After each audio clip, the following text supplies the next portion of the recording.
And I could really just imagine parallel lines of authority or hierarchy within these organizations where physicians relate to each other in a particular way, and then the managers in the organization as a whole relates to one another in a slightly different way, perhaps.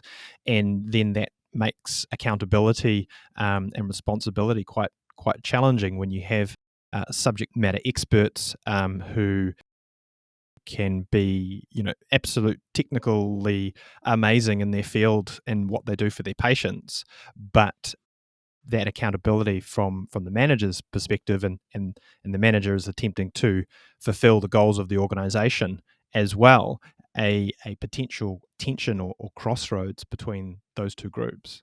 That's right. So, you don't have a purely hierarchical model. So you can't have somebody who, sits up at top to say, I want you to do X, and then everybody sort of jumps through whatever hoops the person lays out. Instead, you have a model where you have to be somewhat more strategic. You have to identify your sources of power and use those sources of power to influence the people who you want to enact whatever it is you're asking of them to do.